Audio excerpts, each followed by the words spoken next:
안녕하세요. 사연에 빠지다의 DJ 민영입니다. 오늘도 두 가지 사연 준비되어 있으니 끝까지 함께 해주시고요. 구독과 좋아요 버튼도 눌러주세요. 그럼 오늘의 사연 바로 시작해 볼게요. 안녕하세요, 구독자 여러분. 구독자 여러분을 만나게 되어 반갑습니다. 저 역시 이곳을 구독하고 자주 듣는 애청자이며 아이 하나를 키우고 사는 30대 평범한 회사원이에요. 제 이야기에 들어가기에 앞서 먼저 소개하고 싶은 여자가 한 명 있습니다. 이름은 박미진. 그녀는 나와 같은 애여 태어났지만 동화 왕자와 거지처럼 우리가 자라온 환경은 사뭇 달랐지요. 의사인 아버지 밑에서 외동딸로 태어난 그녀는 세상 좋은 것들은 당연하다는 듯 누리고 살았습니다. 부모의 아낌없는 교육 지원과 바람대로 그녀 역시 제 아버지처럼 의사가 되고만 거죠. 그리고 자신을 둘러싼 주변의 부러워하는 시선과 대우, 그것들은 모두 다 자신이 잘났기 때문이라고 여기고 착각해왔습니다. 나는 세상에 부러울 것이 없는 사람이지. 내가 원하는 건 뭐든지 손에 넣을 수 있고 나보다 잘난 여자는 없을 거라고. 그러니까 나한테 기어오르지 마. 너희 같은 하층민들은 넘볼 수 없는 난 공주님이니까. 이렇듯 저와 상반된 인생을 살아온 동서를 만나게 되며 겪어온 이야기가 제 사연의 줄을 이룰 것 같습니다. 21세기를 지나고 한국 경제가 선진국 반열에 오르면서 이제 굶어 죽는 사람은 없을 거라고들 합니다. 아니요, 아닙니다. 아직도 최저 생계비 지원을 받아야 한 끼 해결이 되는 그런 사람들이 있습니다. 철모르던 시절 나와 남동생은 치킨이 꼭 한번 먹고 싶었어요. 그래서 일주일 동안 한 끼씩 굶어서 치킨 살 돈을 모았고 매주 한 번씩 동네에 찾아오는 치킨 트럭을 기다렸습니다. 치킨 가게는 많았지만 모두 한 마리에 10,000원이 이상이었지만 트럭 뒤에서 줄줄이 매달린 채 돌아가는 통닭의 값은 6,000원에 불과했거든요. 우리 남매가 맛본 세상 첫 닭의 맛이 얼마나 고소하고 맛이 좋던지 지금도 치킨을 먹을 때마다 그때의 기억이 납니다. 내 친부는 매일 술만 마시며 자식에게 술이나 사오라고 시키는 세상 쓸모없는 작자였습니다. 엄마는 병으로 늘 아프셨고 병원에 갈 형편이 안 되어서 진통제 몇 알로 버텨야 하셨습니다. 얼마나 그 고통이 심하셨던지 꽉 깨문 엄마의 입술은 이빨 자국과 피딱지로 범벅이었습니다. 그렇게 없는 집 장녀가 공부 잘한다고 해서 그것은 축복이 아니에요. 그 집안의 살림 미천이고 뽑아먹을 구실일 뿐이죠. 너라도 성공해서 우리 집을 책임져야 한다는 아버지 말씀을 늘 들어야 했습니다.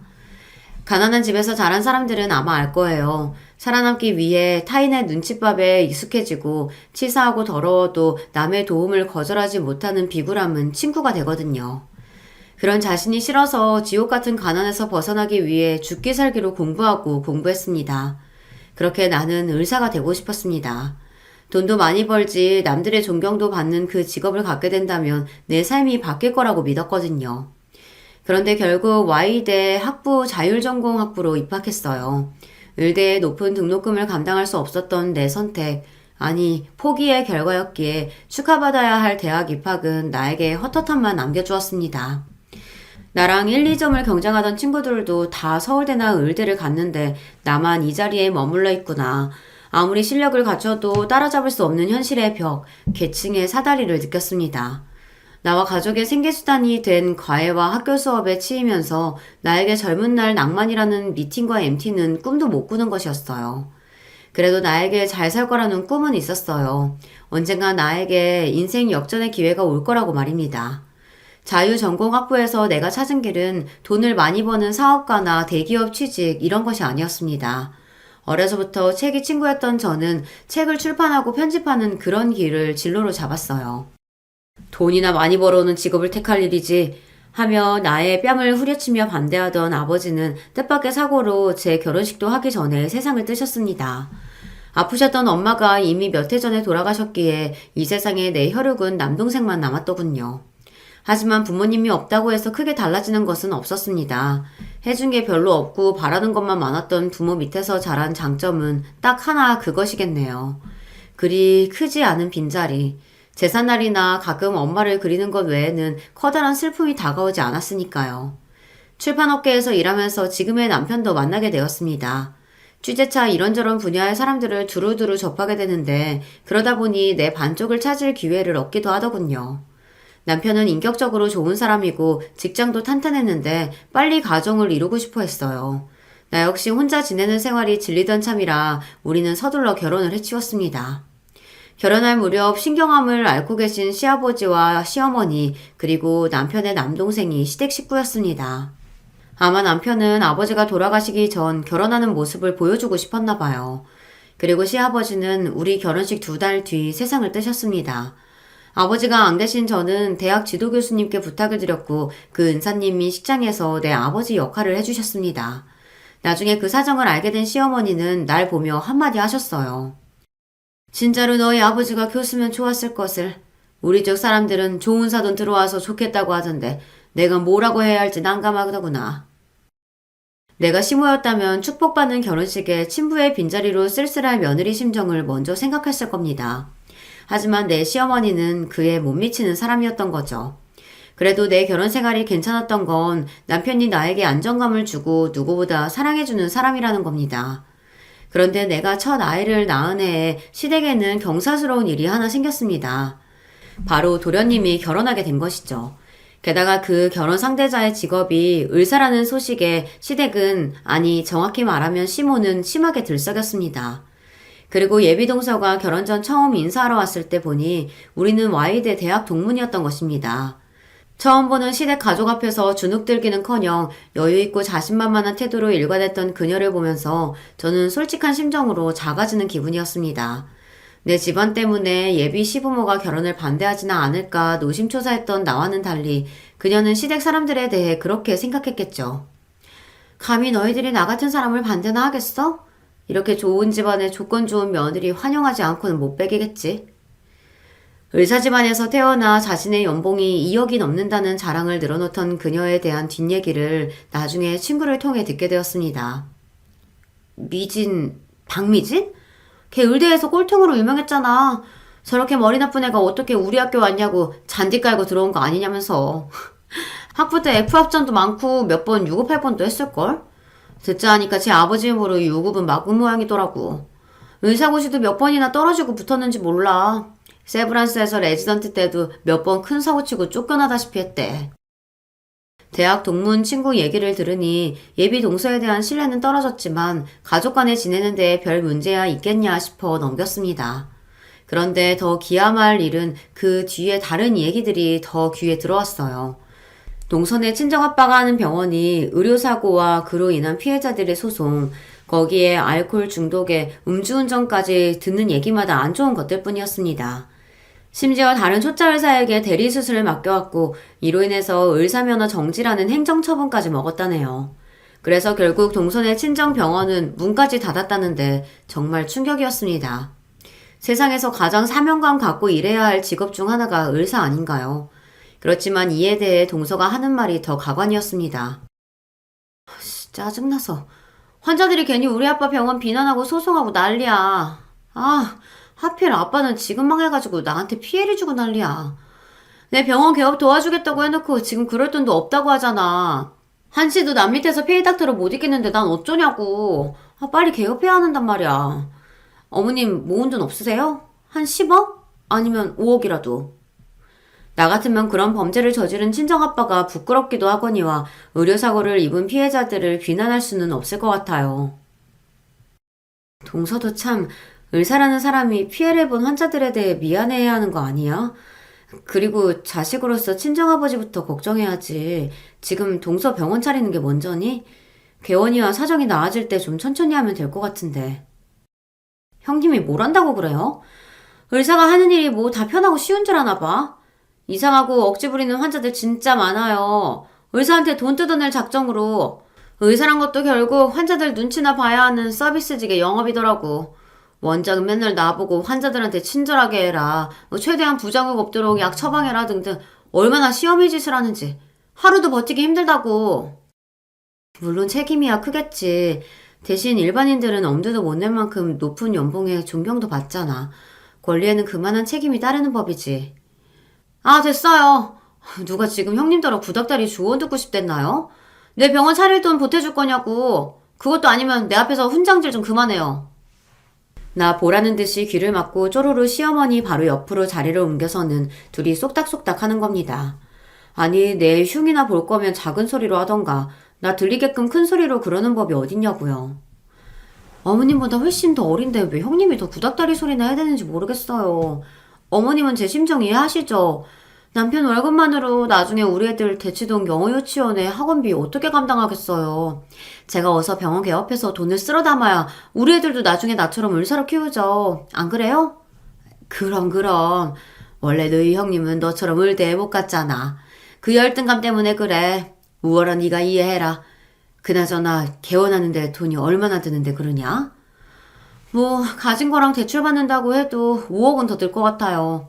나 같은 사람이 돈 때문에 고민해보기는 또 평생 처음이에요. 오죽하면 이렇게 탈모까지 와서 두피가 숭덩숭덩해졌더라고요. 좀 보세요. 아이고야, 우리 불쌍한 며느리. 스트레스가 얼마나 심했으면. 얘, 첫째 너네 부부는 가진 돈 좀 없냐? 동생네가 이렇게 힘들어하는데 형님네가 돼서 뭐 도움이라도 줘야지. 막말로 동서나 저나 남편 모두 같은 대학 출신입니다. 그런데 시모는 말끝마다 의대 나온 동서랑 제 비교질이에요. 자기 아들은 점수 높은 과라 의대랑 별 차이 없는데 저는 아니라고 하면서요. 진짜 어이가 없어서 참나. 하도 웃겨서 한 번은 제가 물어봤어요.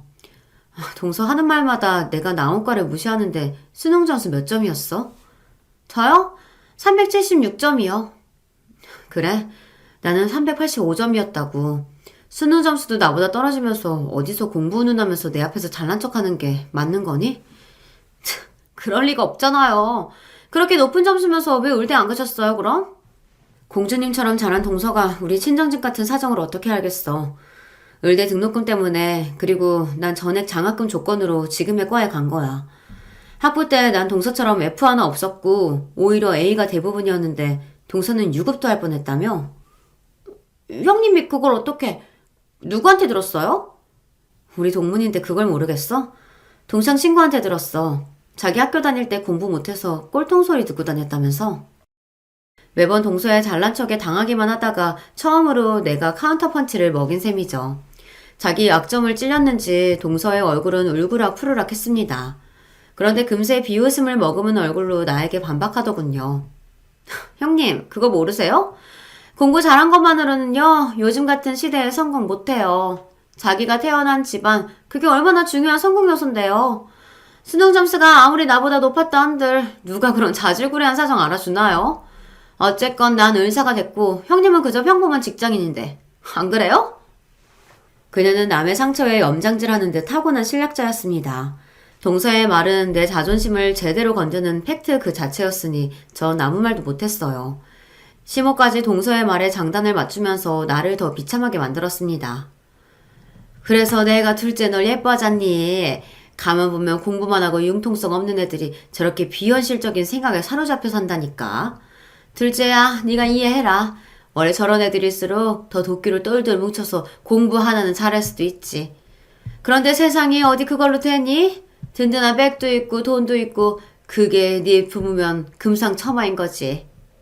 뭐가 그리 웃기고 좋다고 둘은 내 앞에서 박장대소를 했습니다. 심지어 동서는 어린애처럼 나한테 혀를 내보이며 매론까지 했어요. 동서와 시모 그 둘이 붙으면 매번 나는 패배자가 되어버렸습니다. 그럴수록 저는 투지를 불태웠습니다. 오냐, 마음껏들 비웃어라. 쟤 아무리 을사고 해도 결국은 내가 더 잘 먹고 잘 살 테니까 어디 두고 봐. 저는 재테크를 위해 20대 청춘을 바쳤다 해도 과언이 아닙니다. 10원 한 장의 소중함도 느끼며 자라온 나에게 절약정신은 이미 몸에 배어 있었습니다. 대학교에서 치러진 가상 주식 투자 경연대회에서도 입상할 정도로 경제 지식이나 투자법도 익혀왔고요. 여러분, 세상의 부를 이루는 것은 비단 자산뿐이 아닙니다. 절약과 좋은 투자법 그 두 가지만으로도 충분히 부유해질 수 있다는 것을 저는 증명해 보일 수 있거든요. 거기에 출판업계에 있으면서 사회에서 성공하고 명성을 쌓은 사람들과 접하면서 배운 점이 참 많았어요. 성공한 주식 투자자나 부동산 업계의 큰손, 또 자수성가한 사업가 등 그런 사람들과 교류하며 얻게 된 정보와 교훈, 또 몇 분은 개인적으로 연락할 만큼 제 인맥은 탄탄해졌죠. 대학교 때부터 많은 과외를 했지만 집안 생활비로 내어드리느라 얼마 모으지 못했어요. 하지만 부모님 떠나시고 동생도 자립해서 돈을 벌더니 어느덧 제 월급으로 종잣돈 1,000만 원을 모을 수 있었죠. 그 돈으로 본격적인 재테크를 시작하게 된 겁니다. 여러분이 흔히 아시는 국내 주식, 해외 주식, 펀드 등의 파생 상품 등을 통해 종잣돈이 1억이 되는데 3년이라는 시간이 걸렸습니다. 그리고 다음 5억으로 만드는 시간은 그보다 적은 2년밖에 안 걸렸습니다. 왜냐하면 당시 부동산 호황기를 맞아서 내가 갭 투자했던 빌라가 3배 넘게 뛰었거든요. 운이 좋았지만 10년간 재테크에 시간과 경험을 투자했기 때문에 이룬 결과라고 볼 수 있습니다. 이렇게 모은 내 소중한 5억에 대해 그 누구에게도 발설하지 않았어요. 다만 내가 인생에서 유일하게 믿을 수 있는 남편에게만은 이 기쁜 소식을 알려주었죠. 여보, 나 드디어 5억 모았어. 우리 전세금 빼고 대출 좀 받으면 내가 바라는 그 서초동 아파트 있지. 거기 살 수 있다고. 남편 역시 몹시 기뻐하며 제 어깨를 토닥여 주었습니다. 정말 장하다. 다현이 키우며 직장 다니는 것만도 벅찼을 텐데 언제 투자해서 이렇게나 모은 거야? 자기가 너무 자랑스럽고 고맙다. 그리고 다음날 서초동 그 아파트 앞에 가서 위용당당한 집들을 보며 생각했습니다. 이제 내 집으로 만들 수 있게 됐구나. 여기까지 오는데 10년 가까이 걸렸지만 말이야. 제가 그 아파트를 처음 보게 된 것은 대학교 다니던 어느 날 새로 맡은 과외 학생의 집을 찾아갔을 때였습니다.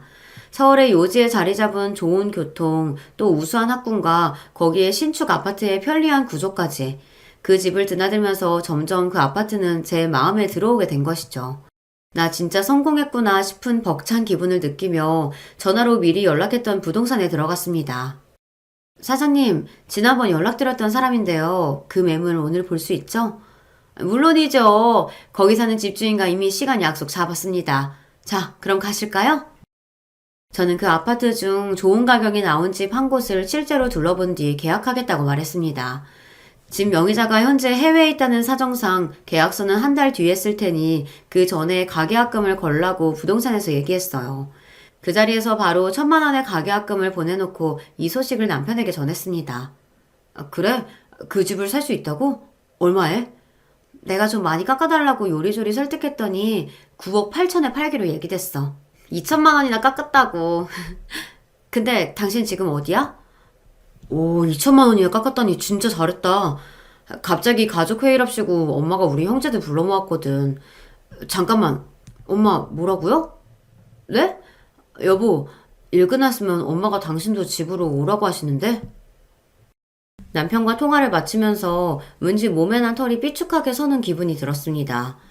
내 집 계약한 이 좋은 날 시어머니 얼굴 보기 싫은데 꼭 시댁으로 가야 하나. 하지만 이미 가겠다고 말한 마당에 어쩔 수 없이 시댁으로 발걸음을 돌려야 했죠. 시댁에 들어가니 현관에는 여러 구두와 신발이 뒤엉켜 있는 것이 눈에 들어왔습니다. 생각보다 많은 식구들이 모여있음을 짐작할 수 있었죠. 또 뭐가 필요하시다거나 여행 보내달라고 부르신 건가? 평일 저녁에 부르실 게 뭐람. 혼자 궁시렁대고 들어가니 거실에 있던 시댁 가족 모두 일제히 나를 보고 있었어요. 마치 나를 무척 기다리고 있었다는 듯 상기된 얼굴로 시모가 제일 먼저 절 불렀습니다. 어서 오너라, 내 장한 며느리. 평소답지 않게 나를 환대하니까 좋다기보다는 무척 의아했거든요. 얼떨떨해하며 들어가려는데 먼저 와 있던 동서가 자리에서 일어나 나를 마중하러 오기까지 하는 겁니다. 그리고 내 팔에 팔짱을 끼며 거실로 같이 걸어가는 거예요. 내가 오든 말든 평소 인사도 안 하던 애가 갑자기 무슨 바람이 불었대. 이상하지만 그래도 대접받으니 기분이 나쁘지 않았어요. 그렇게 동서의 손길에 이끌려 거실 소파에 앉게 되었죠. 집에 무슨 일이 생겼나요? 갑자기 모든 가족들이 소집되셨네요. 우리 집안에 아주 중차대한 문제가 있어서 그거 얘기하던 중이었는데 뜻밖의 네가 우리의 구세주라는 걸 알고 나서 얼마나 다행이던지. 도대체 무슨 말씀이신지 자세하게 설명을 좀 해주세요. 우리 친정에서 내 병원 차리는 일을 결국 못 도와주겠다고 하셨거든. 그래서 당장 어찌 돈을 해결해야 하나 모든 가족이 모여서 고민하던 차에 아까 형님이 전화하시는 걸 듣게 되었죠. 우리 멋진 형님, 언제 그렇게 몰래 거액을 만드신 거예요? 그 염소똥 같은 월급으로 그게 가능한가? 남편과의 통화를 듣고서 내게 큰돈이 있다는 것을 시댁 사람들 모두가 알게 된 것입니다. 뜻밖의 상황에 당황한 나머지 난 남편부터 찾았어요. 우리 다현 아빠는 어디 갔어요? 어떻게 된 상황인지 자초지종을 좀 들어봐야겠어요. 그럴 필요까지야 있겠니? 우리가 아까 다 들었단다. 앙큼한 거. 너 5억이나 모았다면서? 지금 딱 네 동서가 필요한 돈이 그건데 네가 해주면 되겠다. 금뱅이도 그러는 재주가 있다더니. 아니 식구끼리 좋은 투자처 있으면 공유도 하고 그럴 것이지 혼자서만 돈 버셨다니 참 너무해요. 제가 병원 개원하고 나면 꼬박꼬박 갚을 테니까 그 돈 저 빌려주세요. 내 청춘 다 바쳐 모은 돈을 대놓고 달라는 두 여자 말에 황당하고 어이가 없었습니다. 그 뻔뻔함에 화가 치밀어 오를 지경에 이르렀죠. 안 될 말씀이네요. 그 돈은 우리 식구의 보금자리 아파트를 사기 위해 제가 어려서부터 모은 거라고요. 미안하지만 동서, 나 그 돈 내줄 수 없어. 가식적으로 웃고 있던 동서와 시모의 얼굴 표정이 내 거절 한마디에 차갑게 싹 변해버렸습니다. 왜?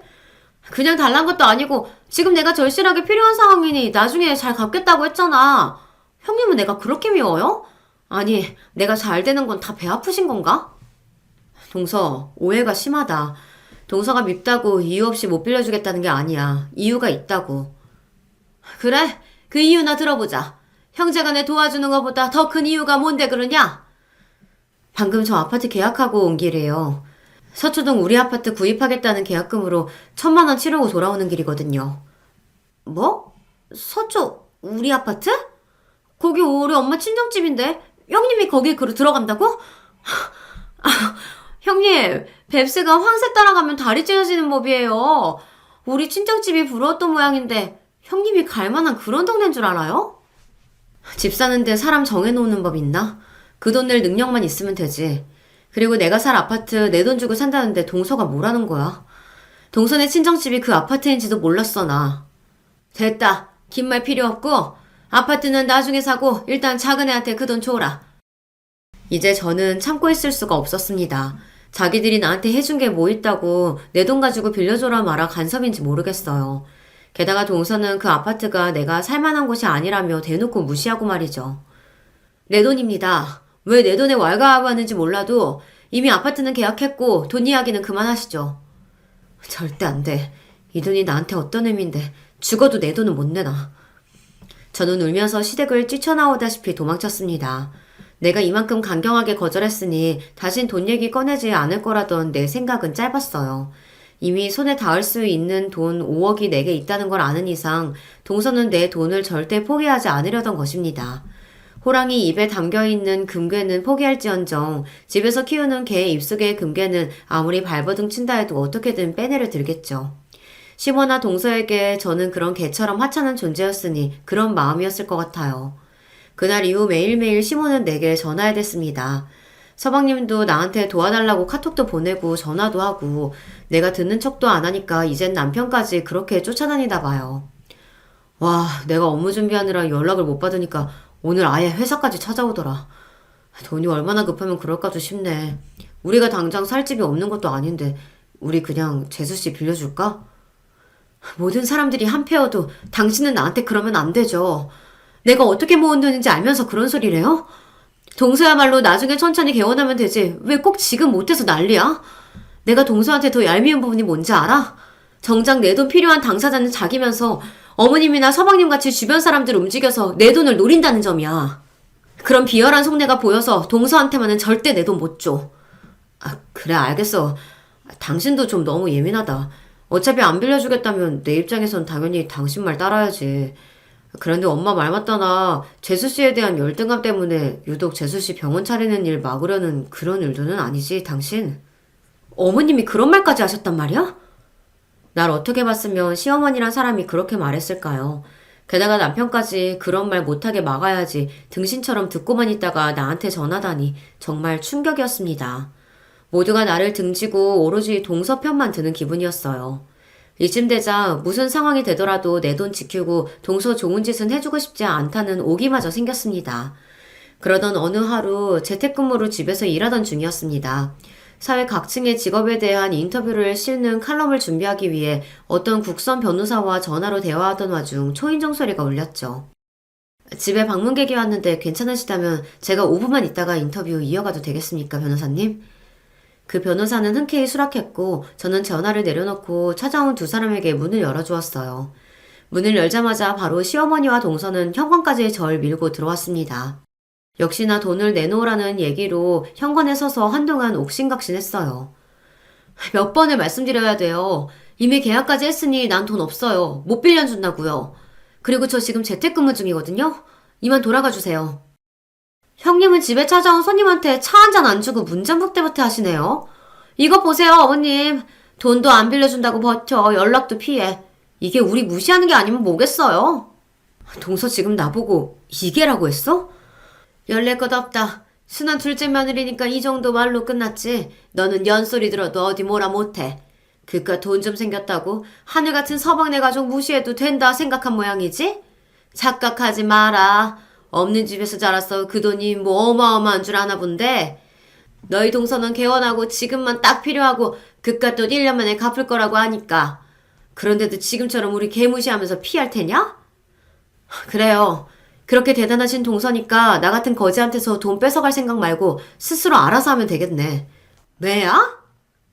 시모는 그 자리에서 바로 내 머리를 잡아채려고 손을 뻗었는데 저는 반사적으로 그 손아귀를 피했습니다. 그런데 뒤이어 동서가 내 머리통을 후려치고는 양손으로 딱 잡고 있더군요. 내가 움직일 수 없는 사이 시모는 잔인하게 내 머리끄댕이를 잡아채 올렸습니다. 이년이 너는 가족도 아니야. 돈 귀신 붙었냐? 돈이면 가족이고 뭐고 안중에도 없느냐? 살면서 그런 쌍욕의 쌍욕은 처음 들었습니다. 어머님, 아무리 화가 나셔도 그렇지 지금 저한테 무슨 짓이세요? 이거 노릇이란 말입니다. 말이 안 통하는 것들은 자고로 먼지나게 패는 게 약이라고 했어. 너 이래도 고집 피울 테냐? 이래도? 아파 죽겠어요. 동서, 보고만 있을 거야? 정신없이 시모의 손에 맞아대는 와중에도 동서가 배를 잡고 웃고 있는 것만은 똑똑히 보였습니다. 아유, 속이 다 시원하다. 어머님, 이번에는 잡은 머리 앞뒤로 흔들어 보세요. 이렇게요. 도리어 시모의 폭행을 거들고 부추길 뿐이었어요. 처음에는 잠깐 그러다 말겠지 했는데 이 상황이 끝날 기미가 보이지 않았습니다. 이젠 아예 그 사람들 내가 고통스러워하는 모습을 즐기기까지 하는 건 아니겠어요. 이 사람들한테 나 진짜 어떻게 되는 건 아닌가 싶은 살떨리는 순간이었어요. 아주머니, 손 놓고 거기 떨어지세요. 나이 잡술 만큼 잡수신 분들이 지금 무슨 폭행을 하십니까? 그 순간 하늘이 날 도왔는지 경찰관 2명이 찾아와서 시모의 손을 내게서 떼어놨습니다. 경찰? 언제 경찰까지 불렀대? 참 독하다 독해. 이보셔. 얘는 내 며느리고 못돼 먹은 자식 교육하는 중이요. 폭행이라니. 우리 가족끼리 긴히 할 말이 있으니까 다들 그만 가요. 저는 경찰관들을 붙잡고 늘어지며 사정했어요. 아니에요. 여긴 제 집인데 이 사람들이 무단으로 침입해서 내 머리 때리고 휘두르고 있어요. 제발 저들 끌고 가주세요. 처음엔 가족끼리 벌인 일이라고 하니 경찰관 둘은 어정쩡하게 있으면서 잠시 몇 마디 주고받았습니다. 그리고 근엄한 어조로 시모와 동서에게 말했습니다. 아무리 가족이어도 주거침입죄와 폭행죄는 성립되는 거 아시죠? 대화로 좋게 풀어가시지 참. 일단 두 분은 저희랑 같이 여기 떠나시는 게 좋겠습니다. 경찰의 강압을 못 이긴 시모와 동서는 우리 집을 억지로 떠났습니다. 하지만 몇 걸음 걸어가던 동서가 뒤를 돌아서 날 향해 말했어요. 형님, 오늘은 이렇게 가지만 이게 끝이 아니에요. 내 뜻대로 해줄 때까지 계속 반복할 거랍니다. 그 말에 온몸에 진이 빠져서 그만 쓰러지듯 앉아버렸습니다. 토네이도가 휩쓸고 간 것처럼 내 마음과 몸은 엉망이 되고 말았어요. 하지만 부르르 떨면서도 핸드폰을 찾았어요. 남편에게 이 사실을 알리기 위해서요. 그런데 핸드폰 화면에는 아직 통화 중으로 떠 있는 겁니다. 그리고 수화기 너머로 다급히 외치는 변호사의 목소리가 들렸어요. 에디터님, 거기 계세요? 방금 어떤 자들이 와서 피해를 입으신 것 같은데 괜찮으십니까? 변호사님, 아까 하던 통화가 이어져 있었군요. 안심하세요. 제가 지금 경황이 없어서 설명드리기 어렵지만 일단 그 사람들 갔어요. 얘기하던 소리가 들려서 대충 저도 상황은 이해합니다. 갑자기 일이 커질까 봐서 제가 경찰에 신고했어요. 회사 측에 물어서 에디터님 댁 주소를 알아냈고요. 실례드렸다면... 실례라니요. 변호사님께서 절 구해주신 거예요. 저 진짜 잘못되는 줄 알고 너무 무서웠습니다. 그래도 가족인데 어떻게 이렇게까지 할 수 있을까요? 변호사 덕에 살았다고 생각하니 안도와 억울함이 몰려와 울음이 터져버리고 말았습니다. 그분은 일단 진정하고 이 일을 공론화하라고, 그리고 나중에 법적 대응이 필요하면 얼마든지 힘이 되어주겠다 하며 전화를 끊었어요. 남편의 전화번호를 누르며 나는 그 사람들에게 배 이상의 아픔을 돌려주겠다고 다짐했습니다. 내 전화를 받은 남편은 만사 제쳐두고 당장 집으로 와서 내 몸부터 살폈습니다. 난 괜찮아. 머리털 뜯긴 거랑 밀쳐진 정도니까 몸은 걱정할 필요 없어. 다만 내 마음은 엄청난 중상을 입었지. 우리 엄마가 다정한 사람 아니라는 건 나도 알아. 당신에게 숨겼지만 일순놀이로 엄마가 동네 사람들한테 욕하고 물건 깨지는 모습 나 어릴 때 몇 번 보긴 했거든. 그렇다고 해도 가족에게 그런 짓 하는 분은 절대 아니었는데 믿을 수가 없다. 오늘 일어난 일들을 남편에게 하나하나 얘기하자 그는 정말이지 믿지 못했습니다. 당한 나조차도 현실감이 안 드는데 그러니 당신은 오죽하겠어. 전부터 느꼈는데 아마 어머님 그리고 동서는 날 가족으로도 생각하지 않았던 것 같아. 돈도 있어야 하고 자기들에게 이혼 가치도 있어야 가족이라 여기나 보지 뭐. 여보, 난 이대로는 못 살아. 차라리 나랑 이혼해줘. 이혼이라니? 그런 말도 안 되는 생각은 하지 마. 날 낳아준 엄마라지만 이번 일 당신에게 진심으로 사과하기 전까지 나도 가만히 못 있어. 특히 그 모든 일을 주도한 재수씨, 그 여자는 더욱. 남편도 다행히 나와 같은 마음으로 동서와 시모에게 칼을 갈았습니다. 우리는 많은 이야기를 나누었고 이제부터 맥주처럼 뻥 뚫리는 내 반격이 시작될 것입니다. 이튿날 일찍부터 난 동서에게 전화를 걸었습니다. 동서, 내가 생각 많이 해봤는데 그동안 형님으로서 속 좁게 굴었던 것 같아. 내가 돈 빌려줄 테니까 창청동 상가에 병원 낼 거라며 거기 임대 계약하라고. 진짜 그럴 것이죠, 형님. 혹시나 어제의 일에 대한 사과를 할 줄 기대했지만 그 일말의 기대를 소용없게 만드는 동서였습니다. 동서와 통화를 끝내고 나서 날 도와주었던 변호사의 사무실에 찾아갔습니다. 변호사님, 어제 위급한 상황에 있던 절 도와주셔서 감사드린다는 말씀 뵙고 하고 싶어서요. 물론 어제 하던 인터뷰도 마무리 지을 겸 해서 찾아왔습니다. 아이고, 여기까지 오시다니 안 그러셔도 되는데요. 그래도 충격이 크셨을 텐데 괜찮아 보이셔서 다행입니다. 네, 사람이 복수를 품으니 없던 힘이 생기더군요. 저희 시댁에 사실 이런 일이 있었어요. 변호사를 찾아간 김에 어떤 좋은 비책이 있을까 해서 내가 당한 이야기들을 솔직하게 상담했어요. 그에게서 들은 몇 가지 조언을 듣고 나서 또 그에 대한 상담료를 지불하고 나서 가벼운 발걸음으로 사무실을 나왔습니다. 폭풍 직전이 가장 조용하다고들 하죠. 내가 돈을 해주겠다 한 날 이후로 시댁 식구는 더 이상 나를 찾거나 협박하지 않는 평온한 날이 흘렀습니다. 오히려 자신들의 행동들로 말미암아 내 태도가 바뀌었다며 흡족해 하더군요. 아둔한 자들 같으니 곧이어 무슨 일이 벌어질지 그들은 전혀 눈치채지 못했습니다. 오랜만에 시댁에서 모두 모인 자리에서 남편은 동서가 기뻐할 만한 소식을 전했어요. 제수씨처럼 능력 있는 의사가 우리 방송에 한 번쯤 나와야 한다고 생각해요. 어머, 정말이에요? 진작에 좀 그러시지. 방송 타서 나에 대해 홍보를 하고 난 다음에 내 이름 건 병원 열면 아주 환자가 들끓겠네. 하하, 그러게요. 내가 좀 고지시켜서 가족을 방송 일에 끌어들이라는 것이 직업 윤리상 좀 걸렸거든요. 그런데 뭐 주변에 선후배 프로듀서들 보니까 다들 그렇게 하더라고. 이제야 현실 감각을 좀 찾으신 것 같아서 다행이네요. 전부터 고모부 하는 방송에 좀 출연하게 해달라고 했는데 뭐 이제라도 정신 차리셨으니 됐어요. 근데 형님도 내 말 고분고분하지 고모부까지. 참 마음에 들어요. 에이, 기분이다. 오늘 모두 호텔 가서 식사하시죠? 있는 집 자식으로 경제적 불편함은 없던 동서는 또 남에게 돈 쓰는 일에는 인색하기만 했었거든요. 그런데 얼마나 기분이 좋은지 온 식구들을 호텔 뷔페에 데려갈 정도였을까요? 나와 남편은 속으로 그런 동서를 비웃으며 그녀가 사주는 비싼 밥을 맛있게 먹고 있었습니다. 형님, 돈은 준비되셨겠죠? 이제 저한테 보내주셔야 돼요. 병원 임대 계약에 인테리어랑 의료기기 장비까지 전부 계약했거든요. 다음 주부터 중도금과 잔금 내야 하니까요. 내가 문자 보내줄 테니까 그 계좌로 바로 입금하도록 하세요. 저는 그저 동서에게 웃어 보이며 먹고 있던 음식에 집중했습니다. 호텔 뷔페가 참 맛있긴 하더라고요. 아이고, 이 속 없는 거사. 결국 동서에게 피 같은 돈 주기로 한 거냐며 여러분 답답하셨나요? 천만입니다. 전 애초에 그 돈을 동서에게 해줄 생각이 요만큼도 없었거든요. 그런데 왜 돈을 주겠다고 하고 동서 말대로 굴었느냐 하면 말이죠.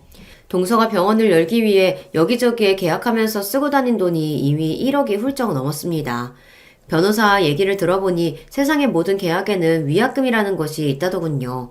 그래서 일부러 돈을 빌려주는 척 굴고 동서가 여기저기서 일을 벌이도록 유도한 것이죠. 그런 상황에서 갑자기 내가 돈을 빌려주지 못한다면 단지 1억이 넘는 계약금만 되돌려받지 못하면 양반인데 경우에 따라서 잔금을 못 내면 벌금까지 내야 할 수도 있다고 합니다.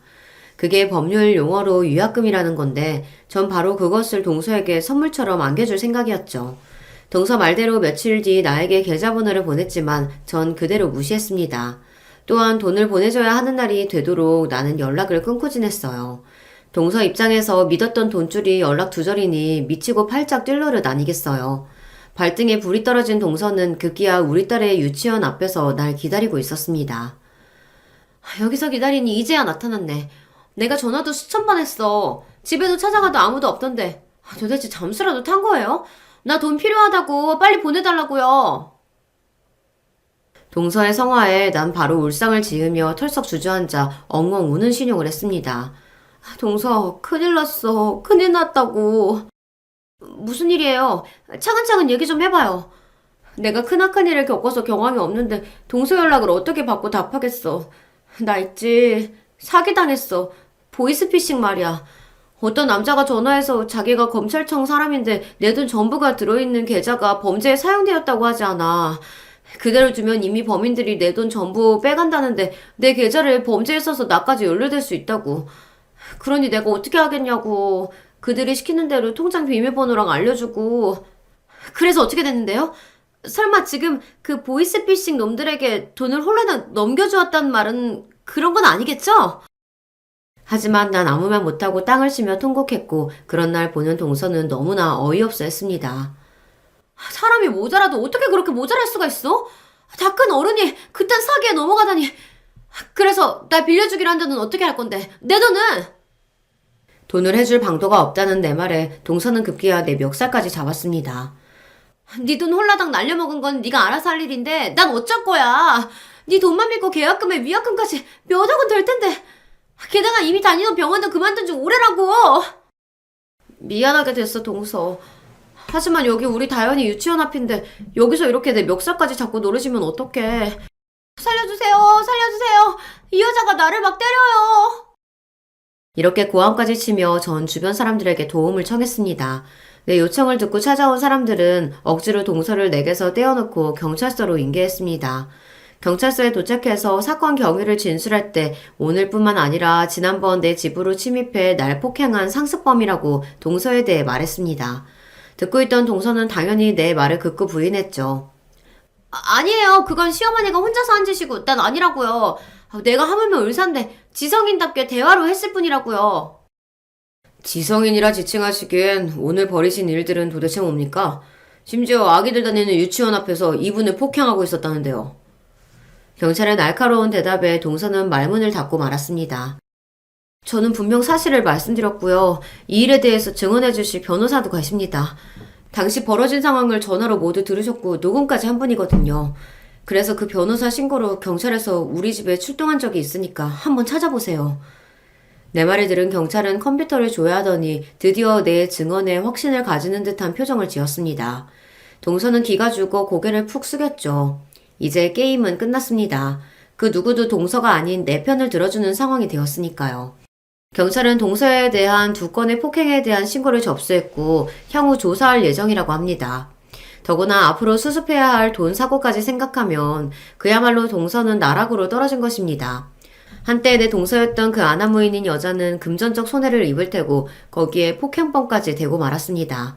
폭행으로 인해 물론 벌금과 보석금으로 감옥에 살지는 않았지만 사회적 신분으로는 치명상을 얻고 말았죠.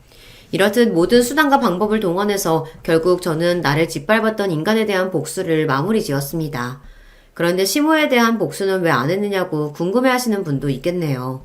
남편과 많은 논의를 했지만 사실 남편을 낳고 길러준 어머니인데 동서에게처럼 복수를 대놓고 한다는 것이 자식으로서 차마 어려웠습니다. 더구나 동서가 들어오기 전에 시모와 저의 관계가 지금처럼 파국을 맞이했던 것은 아니었거든요. 게다가 여러분 한번 생각해 보세요. 부모에게 가장 큰 불행은 바로 자식들의 불행 아닐까요? 더구나 자식의 불행이 자신으로 말미암아 벌어진 일이라는 것을 깨닫게 된다면 아마 더욱 괴로울 겁니다. 남은 그 두 아들끼리 서로를 적으로 여기고 형제관계를 끊어버리는 걸 직접 보는 그 어미의 심정은 또 어떻겠어요. 둘째가 찾아와서 아주 한탄하고 죽는 소리를 하더구나. 어떻게 형과 형수가 자기한테 그럴 수 있냐고. 천하의 원수도 그렇게는 못할 거라고 말이야. 지 마누라랑 그렇게 싸우다가 둘이 이혼하겠단다. 며느리가 이런 집구석하고는 상정도 못하겠다고 해서. 너는 이 난리를 도대체 어떻게 책임질 거냐? 이래서 없는 집에서 독하게 자란 년을 집에 들이면 안 되는 건데. 에휴. 정말 저만 없었으면 이 모든 분란이 없었을 거라고 생각하시나요, 어머님?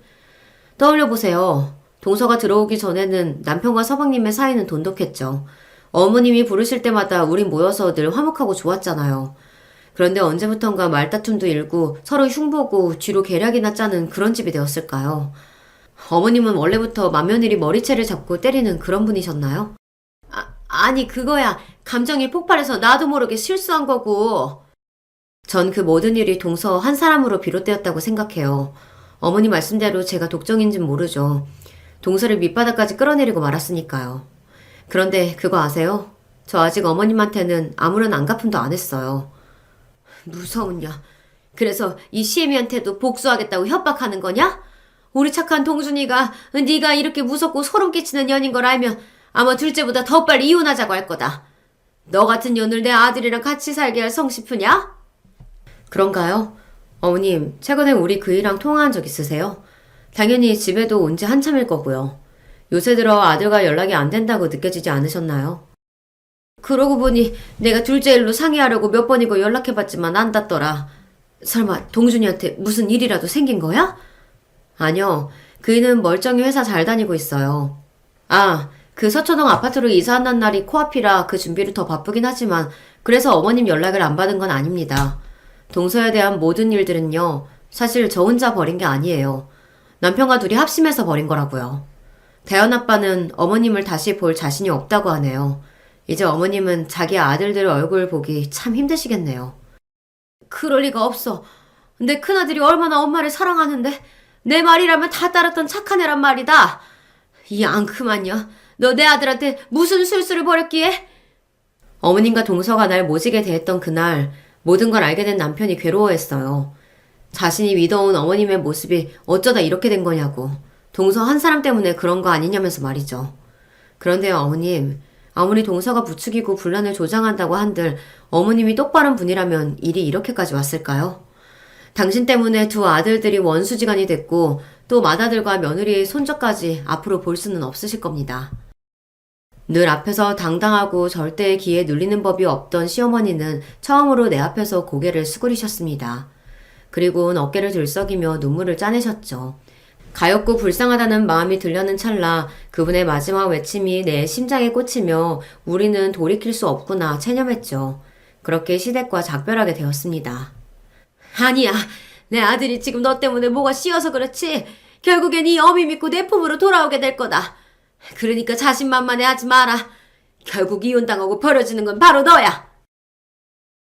아까 처음에 여러분께 말씀드렸죠. 가난한 집에 태어난 여자애가 세상에서 할 수 있는 일은 그리 많지 않다고요.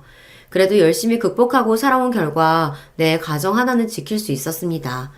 또 제가 꿈에 그리던 성공의 상징과 같은 그 집에 입성하게 되었어요. 내 아이만큼은 좋은 집에서 남부럽지 않게 키울 수 있어요. 물론 아직 빚이 꽤 많이 남아서 우리 부부 더 열심히 벌어서 갚아야 하지만요. 전 그 어느 때보다 행복한 나날을 보내고 있습니다.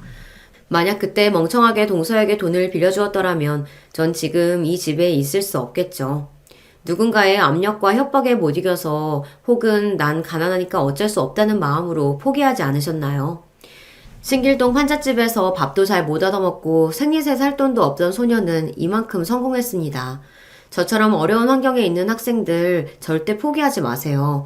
있는 집에서 자란 사람에게 짓밟히지 않고 오히려 그 사람을 응징해 주었잖아요. 그러니까 절 보시고 우리 각자는 힘이 있는 존재라는 점을 잊지 마셨으면 합니다. 세상에 영원한 힘도 약자도 없는 법이니까요. 제가 이 글을 쓰며 여러분께 드리고 싶은 이야기는 이제 모두 드린 것 같습니다. 명색이 글과 관련된 일을 하는 사람인데 제 사연이 재미없게 들리시진 않을까 조바심이 나네요. 앞으로도 전 난관이 있을 때마다 여기 유튜브를 보며 용기를 얻고 있는 힘껏 살아갈 테니 여러분의 인생도 함께 찬란하기를 기원합니다. 이만 전 작별의 인사를 드릴게요. 안녕히 계세요. 여러분 안녕하세요. 저는 서울 사는 여자입니다. 이제 무더운 여름도 지나가고 가을이 다가오는 것 같아요. 확실히 요즘에는 밤에 산책하면 날씨가 선선하더라고요. 개인적으로 힘든 일이 있어서 한동안 밖에 야외에 나가질 않았습니다. 그런데 집에만 있으면 더 우울하더라고요. 그래서 일부러 산책을 자주 했는데 한여름에는 아무리 늦게 나가도 더워서 힘들었어요. 그런데 지금은 제일 더운 낮만 아니면 선선해서 걷기 좋습니다. 오늘은 바로 제가 매일 산책하게 된 그 사건에 대해 제보하려고 합니다. 제가 인생을 살며 겪었던 그리고 주변에서 들었던 내용 중에 제일 놀라운 사연이에요. 여러분도 아마 듣다 보면 이런 일이 있을 수도 있다니 매우 놀라우실 것 같습니다.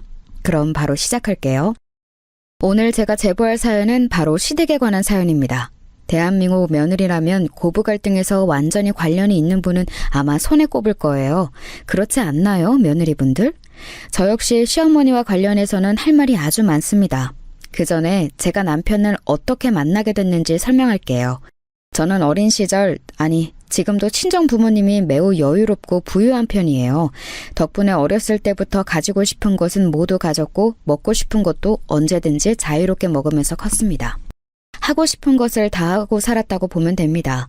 어느 정도로 부유했냐면 학교에 가면 선생님들이 먼저 우리 집안 사정에 대해 언급하셨어요. 그리고 친구 부모님을 어쩌다 만나면 다들 저를 알아보셨고 친구들도 우리 집에 가고 싶어 했습니다. 제가 봐도 평범한 제 친구들과는 달리 우리 집의 크기는 몇 배나 컸어요. 다른 친구들은 집에서 엄마가 집안일을 한다고 했는데 우리 집은 집에서 일하는 이모님만 3명이었습니다. 아버지는 사업을 크게 하셨고 어머니는 일을 따로 하지는 않았지만 그렇다고 집에서 집안일을 하지도 않으셨어요. 여유로운 환경 덕분에 가족끼리 사이도 매우 좋았습니다. 게다가 저는 위로 언니와 오빠가 있는 막둥이였거든요. 그래서 언니와 오빠의 내리사랑도 받으며 행복하게 자랐습니다. 부모님은 언제나 다정하고 우리 집은 큰 근심 걱정 없이 아주 행복했어요. 이런 제가 부모님과 태어나서 처음으로 갈등을 만든 계기는 바로 결혼이랍니다. 우리 집은 아빠가 사업을 하시니 엮인 집안이 참 많았어요. 그러면서 결혼으로 가족이 된다면 이득인 가문이 몇 있었습니다. 오빠와 언니는 그렇게 어른들의 주선으로 만나서 결혼하게 되었어요. 워낙 아빠가 우리 가족들에게는 자상했어도 깐깐하고 섬세한 분이거든요. 그래서 아빠의 검증을 받은 사람들과 선을 보고 결혼했습니다.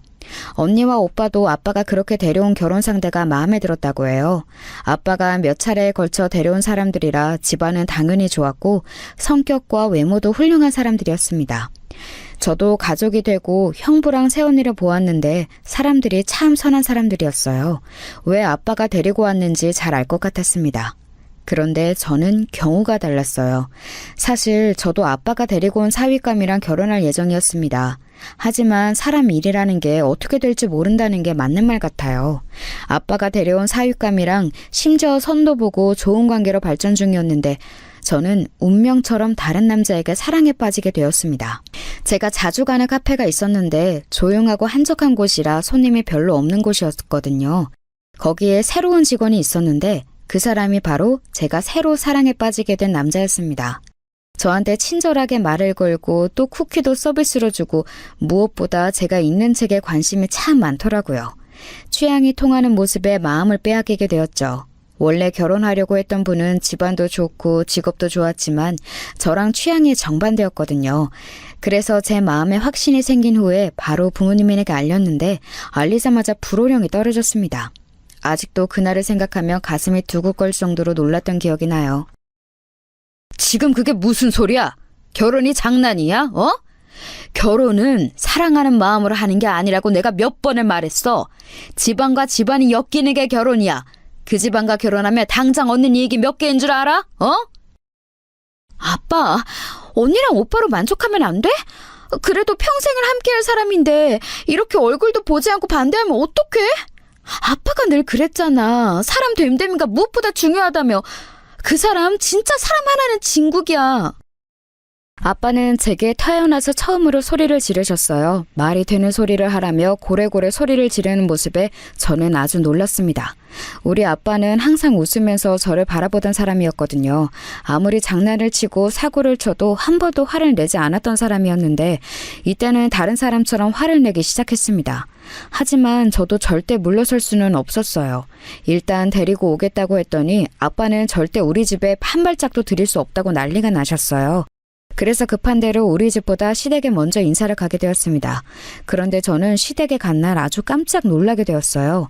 왜냐하면 시누이가 제가 아는 사람이었거든요. 시누이는 저랑 같은 반이었던 친구였습니다. 아주 친한 사이는 아니었고 그냥 같은 반이었던 친구였는데 그래도 얼굴은 아는 사이여서 반갑더라고요. 시누이도 저를 보고 놀란 눈치였습니다. 친한 친구는 아니라서 그 친구에게 오빠가 있는 줄은 몰랐었거든요. 그래도 악연이 아니라서 그런가 시댁 분위기 자체는 굉장히 훈훈했습니다. 둘이 아는 사이라니까 진짜 다행이네. 이제 가족이 될 사이니까 친하게 지내도록 해라. 우리 성민이가 능력은 조금 부족해도 애는 진짜 착해. 어렸을 때부터 얼마나 착했던지 선생님들이 입이 닳도록 칭찬하고 그랬어. 다른 건 몰라도 절대 눈에서 눈물이 나오게 하지는 않을 거야. 시누이가 친구라서 덕분에 분위기는 좋았어요. 그날 시부모님의 얼굴을 처음 보았는데 조금 놀랐던 점이 있었습니다. 바로 남편과 시누이와 시어머니가 하나도 닮지 않았다는 거였어요. 시누이와 남편은 시아버지를 거푸집처럼 닮았더라고요. 신기할 정도로 시어머니와는 닮은 점이 없어서 조금 놀랐던 기억이 나요. 아무튼 이렇게 시댁에서는 결혼 허락을 아주 손쉽게 받게 되었습니다. 문제는 우리 친정이었어요. 친정부모님은 제가 시댁에 인사를 갔다 왔다는 것을 알자 우리 집에서 아예 저를 집 밖으로 못 나가게 하셨습니다. 대놓고 외출할 생각을 절대 하지 말라고 하셨어요. 너무 억울한 마음에 이미 결혼한 언니와 오빠에게 도움을 요청했습니다. 하지만 언니와 오빠도 제 편을 들어주지 않았어요. 오히려 오빠는 제가 철이 없다고 핀잔을 주더라고요.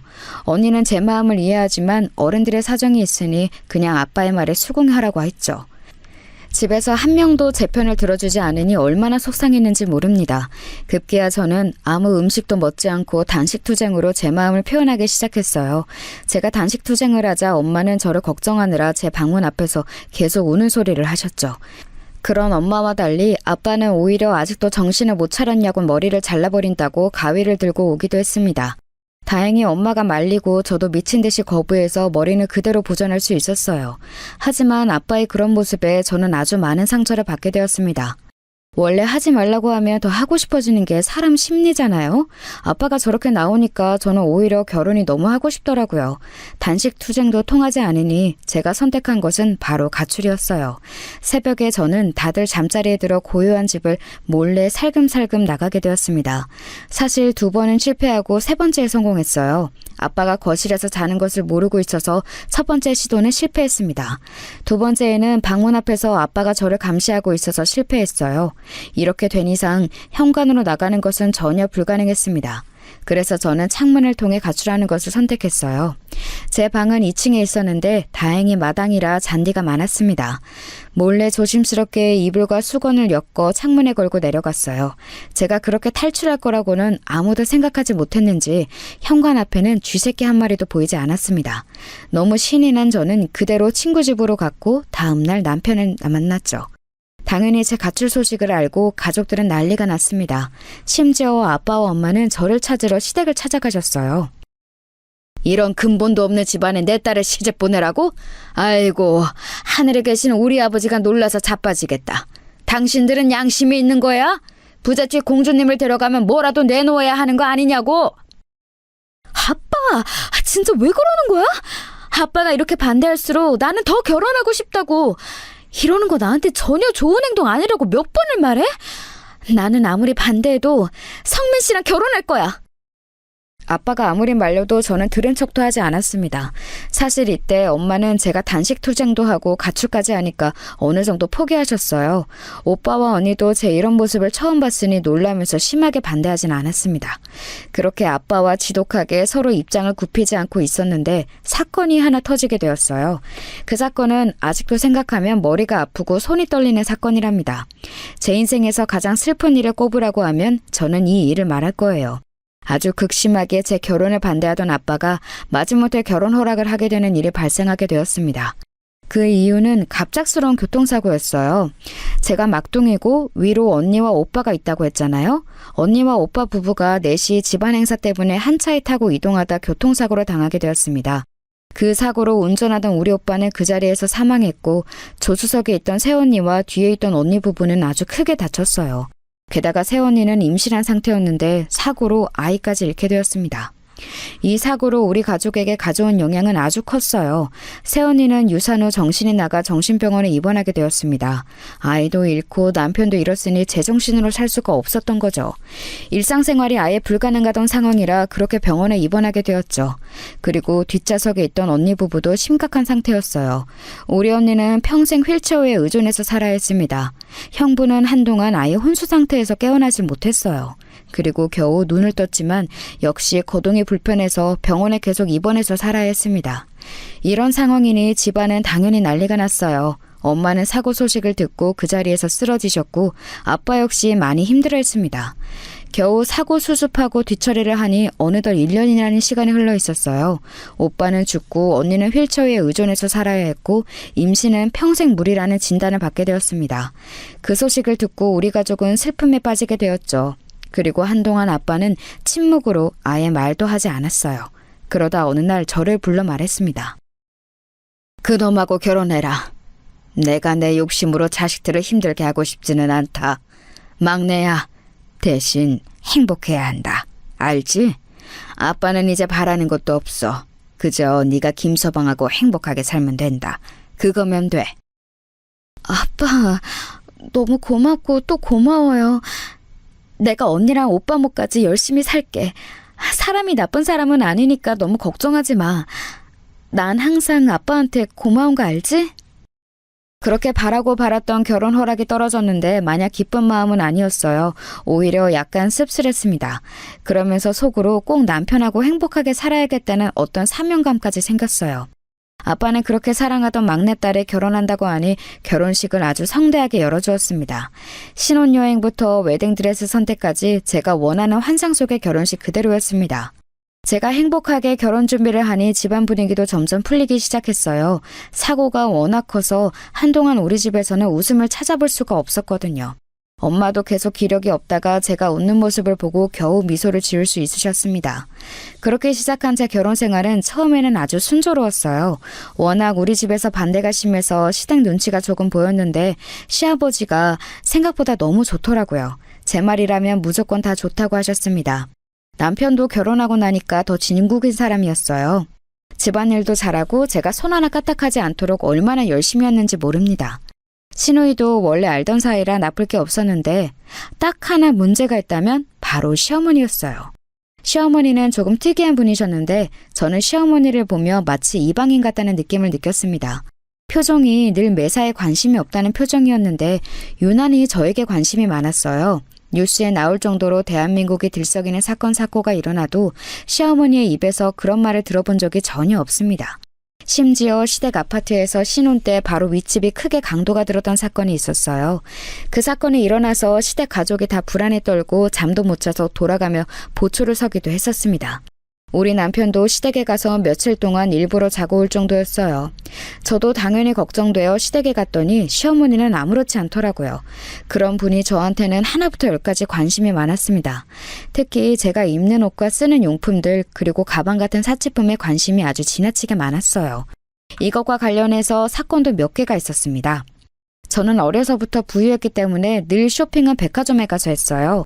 엄마가 어릴 때부터 애초에 명품 옷을 입혀서 옷장에는 명품이 아닌 게 오히려 드물 정도였습니다. 그래서 저는 명품이 익숙한 사람이라 그게 특별하다고 생각하지도 않았어요. 제 주변 지인들도 집이 잘 사는 사람들이라 그게 자랑거리가 되지도 않았습니다.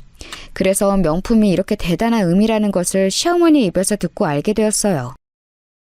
어머 세아가, 그거 에르메스 가방 아니야? 나 그거 텔레비전에서 연예인들이 든 것만 봤는데 실물로는 처음 본다. 생각보다 훨씬 고급지고 예쁘네. 나 한번 들어봐도 되겠니? 어머, 마침 내가 입은 옷하고 색깔이 비슷해서 잘 어울리네. 시어머니는 제가 시댁에 갈 때마다 머리부터 발끝까지 한번 쭉 훑어보셨어요. 그리고 유명한 명품이 있으면 꼭 착용해 보는 것을 원하셨습니다. 가방이나 겉옷은 저도 아무렇지 않게 빌려주었는데 문제는 귀걸이나 원피스였어요. 하고 있던 귀걸이를 그냥 빼서 드리면 되는데 시어머니는 제가 빌려준 귀걸이를 끼고 어느 순간부터 빼지 않으셨습니다. 처음에는 저도 빌려드린 것을 까먹고 그대로 집에 온 적이 많았어요. 그런데 그렇게 되니까 집에 남아있는 귀걸이가 몇 개 없더라고요. 집에 와서 항상 저는 귀걸이를 빼는데 시댁에 다녀오면 뺄 귀걸이가 없었습니다. 원피스는 대놓고 눈에 보이니까 집에 갈 때 갈아입어 그럴 일이 없었는데 귀걸이는 저도 까먹기도 할 정도로 작았으니까요. 그러다 사건이 하나 발생하게 되었습니다. 추석 명절이라 시댁에 갔는데 그날 제가 엄마한테 생일 선물로 받은 비싼 진주 귀걸이를 시댁에 하고 갔어요. 그냥 보통 진주 귀걸이와 달리 무려 두바이에서 엄마가 직접 가서 사오신 유명한 브랜드의 제품이었습니다. 한국에서 쉽게 구할 수 있는 게 아니었어요. 엄마가 저를 생각해서 거기까지 사오신 귀걸이라 저도 많이 아끼는 거였습니다. 그런데 그날도 역시 시댁에 도착하니 시어머니가 단번에 귀걸이를 알아보셨어요. 그러면서 평소처럼 한 번만 껴보자고 하셨습니다. 저는 속으로 너무 빌려주기 싫었지만 저 때문에 분위기가 이상해지는 것은 더 싫었습니다. 그래서 그냥 빌려주고 대신 집에 갈 때 반드시 돌려받자고 생각했어요. 시어머니는 늘 그렇듯이 제 귀걸이를 끼더니 예쁘다고 좋아하셨습니다. 매번 저렇게 좋아하니 제가 제 돈으로 선물도 몇 번 해드렸어요. 그런데도 늘 저를 보며 귀걸이를 탐내셨습니다. 귀걸이뿐만 아니고 가방과 목걸이도 얼마나 만지던지 몰라요. 그날도 역시 제가 가져간 명품 가방을 몇 번이나 들었다 놨다 하셨거든요. 추석이라 요리할 게 되게 많았는데 사실 저는 결혼해서 요리를 태어나서 처음 해봤어요. 그전까지는 집에서 요리할 일이 전혀 없었거든요. 또 우리 친정엄마도 요리를 그렇게 좋아하지 않으세요. 어차피 집에서 이모님들이 요리해주기 때문에 엄마가 굳이 요리할 필요가 없으시죠. 그래서 결혼하고 남편과 살던 집으로는 어려서부터 우리 집에서 요리해주는 이모님이 우리 신혼집으로 오셨어요. 워낙 솜씨가 좋으신 분이라 제 입맛을 누구보다 잘 아는 분이라 익숙했습니다. 그리고 남편도 마음에 들어했고요. 하지만 그 이모님을 시댁까지 데려올 수는 없었습니다. 시댁은 좁기도 했고 또 그들 집안 전통이 있을 수도 있으니 이모님이 조금 꺼리셨어요. 아무튼 그렇게 시댁에서 명절 음식을 준비하는데 어머니가 음식을 하면서 자꾸 귀걸이에 손을 가져가셨어요. 참기름이나 다른 고춧가루가 진주엔 묻는 것을 보고 기분이 좋지 않았습니다. 집에 가서 전용 클리너로 닦아야겠다고 생각하고 티를 내지는 않았어요. 그렇게 요리를 끝내고 집에 가려고 하는데 시어머니는 역시 귀걸이를 빼지 않고 있었습니다. 어머니, 저 이제 집에 가려고요. 아까 빌려드린 귀걸이 어디 있어요? 그거 우리 엄마가 제 생일 선물로 사주신 거예요. 예쁘죠? 엄마가 두바이까지 가서 사오셨어요. 그래, 이거? 알겠다. 두바이에서 온 귀걸이였어? 어쩐지 너무 예쁘더라. 착용감도 좋아서 계속 내가 만졌어. 깜빡하고 앉을 뻔했네. 나 그런 사람 아닌 거 너도 알지? 다행히 시어머니는 제가 귀걸이를 달라고 요구하자 바로 주셨어요. 그 모습을 보고 저는 괜히 제가 기분 나쁘게 생각했던 건지 반성하기도 했습니다. 그동안 시어머니가 제 귀걸이를 돌려주지 않았던 것은 다 실수라고 생각했어요. 이렇게 최대한 좋게 생각했는데 더 큰 사건이 발생하게 되었습니다. 저 귀걸이 사건 이후에 시어머니가 개인적으로 저에게 연락이 오셨어요. 평소에 저한테 딱히 먼저 연락하는 편은 아닌데 조금 놀란 채로 연락을 받았더니 시어머니가 며칠 후에 중요한 동창회가 있다고 하셨습니다. 그러면서 거기에 당신께서 굉장히 오랜만에 참석하는 거라고 하시더라고요. 그런데 결혼해서 아이들 낳고 잘 사는 모습을 보여주고 싶은데 들고 갈 가방과 입고 갈 옷이 없다고 하셨습니다. 조심스럽게 제 가방과 옷을 빌려달라고 하더라고요. 저는 귀걸이를 달라고 했을 때 만약 시어머니가 귀걸이를 돌려주지 않았으면 제 가방과 옷을 빌려주지 않았을 거예요. 그런데 실수하는 것을 알았으니 아주 좋은 마음으로 시어머니를 우리 집으로 부르게 되었습니다. 어머, 진짜 세아가 너는 부럽다. 이렇게 가방도 명품 브랜드별로 가지고 있네. 나는 이렇게 가방 장식장은 연예인들이나 있는 줄 알았어. 어머, 이 밍크 코트는 뭐야? 세상에 너무 예쁘다. 이거 어디서 났니? 어머니, 그거 어제 친정엄마가 집에 오셨다가 깜빡하고 놓고 가셨어요. 안 그래도 내일 가져다 드리려고 했어요. 그거 우리 엄마가 아끼는 옷인데 되게 예쁘죠? 어머니, 가방은 어떤 거 들고 가실 거예요? 이게 차분하고 예쁘지 않으세요? 가방은 그걸로 할게. 저기 세아가, 나 저 밍크 코트 빌려주면 안 되겠니? 저게 딱 보자마자 지금 눈에 들어왔거든.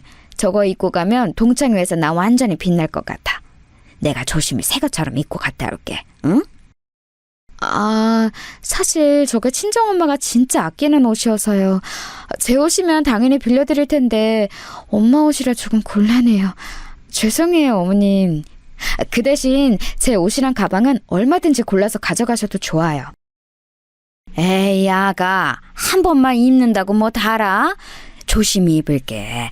나 절대 저거 빌려가서 안 돌려주고 그런 사람 아니야. 너도 알잖아. 어차피 동창회도 이번 주 토요일이니까 네가 그냥 다음 주에 가져다 준다고 하면 안 되겠니? 응? 우리 친정엄마가 아주 아끼는 예쁜 밍크 코트가 하나 있거든요. 그걸 엄마가 실수로 놓고 가셨는데 마침 시어머니의 눈에 띄게 되었던 거였습니다. 제가 봐도 예쁜 옷이라 시어머니의 마음은 이해할 수 있었어요. 하지만 제 옷도 아니고 친정엄마의 옷이라 선뜻 빌려줄 수가 없었습니다. 그냥 평범한 옷이면 몰라도 엄마가 매우 아끼는 밍크 코트였거든요. 그런데 시어머니도 아주 단호하게 그 옷을 원하셨어요. 어떻게든 동창회에 입고 가려고 하셨습니다. 제가 곤란한 표정으로 몇 번이나 말했는데 시어머니도 강경한 태도였어요. 결국 저는 시어머니의 성화에 밍크 코트를 빌려주게 되었습니다. 절대 그러지 말아야 하는데 제 실수였어요. 친정엄마는 그날 저녁에 전화로 밍크 코트의 행방을 물을 정도로 빨리 돌려받기를 원하셨어요. 저는 차마 그걸 시어머니에게 빌려줬다고 할 수가 없더라고요. 그래서 그냥 거짓말로 제가 입고 중요한 약속에 다녀오겠다고 거짓말을 하게 되었습니다. 엄마는 제가 입겠다고 하니 선뜻 그러라고 하셨죠. 그리고 시어머니의 동창회 날이 되었어요. 시어머니는 아침에 전화로 전혀 걱정하지 말라고 큰 소리로 말씀하셨습니다. 그런데 이상하게 그날따라 마음이 복잡했어요. 꼭 무슨 일이 일어날 것 같은 기분이 들었습니다. 그리고 그 예상은 정확히 맞아떨어졌어요. 시어머니의 동창회가 분명히 9시까지라고 들었는데 10시가 되도록 연락이 오지 않았습니다. 저는 결국 집에서 기다리다 제가 운전해서 동창회까지 데리러 가려고 했어요. 남편은 굳이 그렇게 해야 하냐고 물었습니다. 그런데 제 마음이 너무 불편해서 빨리 밍크 코트를 가져오고 싶었어요. 운전해서 가려고 차키를 챙겼는데 바로 그 순간 시어머니에게 연락이 왔습니다. 네, 어머니, 동창회 다 끝나셨어요? 제가 데리러 갈까요? 예상보다 늦게 끝났네요. 어차피 우리 집에서도 거리가 그렇게 멀지 않거든요. 지금 거기 식당에 계신 거 맞죠? 조금만 기다리세요. 저 금방 갈게요. 아유, 세아가 일을 어쩌니? 내가 일부러 그런 것은 절대 아닌데 코트에 살짝 음식이 묻었어. 화장실에서 급하게 물로 닦았는데 안 지워진다. 이거 세탁소에 맡기면 되겠지? 네? 뭐라고요? 어머니, 그게 무슨 소리예요? 일단 제가 거기로 갈 테니까 가만히 계세요. 알겠죠? 저는 시어머니의 전화를 받고 깜짝 놀랐어요. 역시 불길한 예상은 틀리지 않았습니다. 속도 위반까지 하면서 시어머니의 동창회 장소에 도착했더니 시어머니는 그 자리에 있었어요. 문제는 우리 엄마인 밍크 코트가 바닥에 굴러다니고 있다는 거였습니다. 시어머니는 전화로도 살짝 목소리가 술에 취한 것 같았는데 실제로 제가 도착할 때는 너무 많이 드셔서 정신을 차리지 못하고 계셨어요. 시어머니의 친구들은 며느리가 시어머니를 데리러 왔다고 본인들이 더 신이 난 상태였습니다. 저는 그런 소리는 하나도 귀에 들어오지 않았어요. 술에 취한 시어머니도 걱정되었지만 문제는 바로 우리 친정엄마의 밍크 코트였습니다. 이미 발에 많이 밟힌 상태라 딱 봐도 세탁한다고 해결되는 상태가 아니었어요. 털이 누가 봐도 상한 상태였습니다. 그 밍크 코트를 보는데 저도 모르게 눈물이 막 나오더라고요. 시어머니는 그것도 모르고 제가 왔어도 본 척도 하지 않았습니다. 술에 취해서 본인 친구들과 술을 마시느라 바빴어요. 누더기가 된 밍크코트를 붙들고 울고 있으니 시어머니의 친구가 그런 저를 알아챘습니다. 어머, 야, 네 며느리 지금 울고 있어. 아니, 저 밍크코트 네 것 아니었어? 왜 코트를 붙잡고 우는 거야? 이게 무슨 일이야? 저기요, 괜찮아요? 너무 서럽게 울어서 모른 척 하기도 그렇네. 저거 내 거라니까. 며느리가 나 생일이라고 사준 거라고 했잖아. 세아가. 내가 미안하다. 아마 자기가 사줬는데 내가 술 마시느라 신경 못 써서 속상해서 그런가. 아가, 미안해. 술에 취해 미안하다고 하는 시어머니를 억지로 데리고 그 자리를 나왔어요. 차에 타서 일단 우리 집으로 데려가는데 시어머니는 집에 가는 내내 술 냄새를 풍겼습니다. 오는 제가 보이지도 않는지 혼자 동창회에 나온 본인 친구들을 시원하게 욕하더라고요. 집에 도착해서 남편에게 전화로 내려오라고 하고 밍크코트를 살펴보았습니다. 가까이서 자세하게 보니까 더욱 말이 아니었어요. 이건 세탁해도 절대 원래 상태로 되돌아올 수가 없었습니다. 제가 계속 오니까 남편은 중간에서 난감해 보였어요. 일단 시어머니는 술에 너무 취한 상태라 그대로 택시를 태워 집으로 보냈습니다. 그리고 다음날 엄마에게 전화해서 그냥 잃어버렸다고 거짓말을 하게 되었어요. 엄마는 너무 아끼던 코트고 그게 세상에서 딱 3벌밖에 없는 거라고 많이 속상해 하셨습니다. 다시 살 수도 없는 거라 상당히 의미가 있는 거였는데 너무 서운해 하셨어요. 엄마를 달래느라 얼마나 고생했는지 몰라요. 제가 이렇게 화가 난 엄마를 달래느라 고생할 동안 시어머니는 저에게 연락이 아예 없었습니다. 예의상 코트가 어떻게 되었냐고 묻기라도 해야 하는 거 아닌가요? 심지어 사실 그때 시어머니가 빌려간 제 가방도 엉망이 되었거든요. 처음에는 코트 때문에 가방이 보이지도 않았는데 나중에 보고 얼마나 화가 났는지 모릅니다. 결국 제가 먼저 시어머니에게 연락했는데 반응이 너무 놀라웠어요. 어머니, 밍크코트 분명히 조심히 입겠다고 하셨잖아요. 코트도 그렇고 가방도 그렇고 이거 절대 다시 사용 못해요. 세상에 몇 벌 없는 거라 친정엄마가 많이 속상해하세요. 제가 일단 급하게 잃어버렸다고 거짓말했는데 저도 속상하네요. 내가 술을 마셔서 기분이 좋아서 실수한 거를 이렇게 쥐잡듯이 잡니?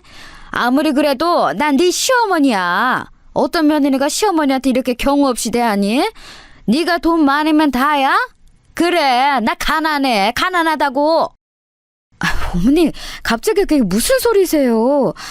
그냥 저는 다음부터는 이런 일 없었으면 좋겠다고 말씀드리는 거예요. 저는 어머니 무시할 생각 전혀 없어요. 그리고 제 것이면 저도 이런 말 안 하는데 저거 친정엄마 거라 제가 처음부터 걱정했잖아요. 그런데 괜찮다고 하신 건 어머니고요. 사람이 살다 보면 그럴 수도 있는 거야. 나야말로 너한테 서운하다.